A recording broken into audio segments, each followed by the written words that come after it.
Você gosta desse altar? Não. O que tem nesse envelope? Cadê o envelope dela?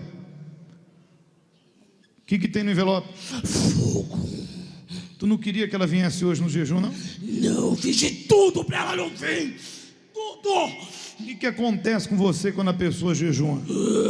Eu fico fraco. Aí, o dono da cabeça dela. Ajuda.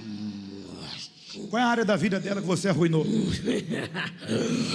Todas. Principalmente sentimental. Vem comigo. Não quer entrar, não? Não. O que tem ali dentro? Mesmo que você não queira, Satanás, você vai ser queimado, vai gritar, mas você vai entrar. Abre isso aí. Isso.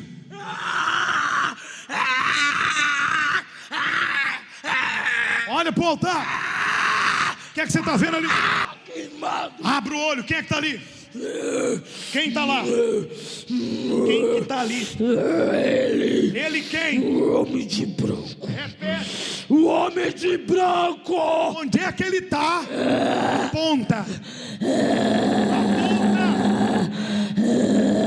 Aonde? Ele está apontando para o altar. Aonde tiver um demônio, ele vai cair. Ele vai manifestar. Vem. O homem de branco está no altar. Quem quiser o encontro do homem de branco pode vir. Pastor, eu quero o homem de branco. Ele está aqui no altar. É Jesus Cristo.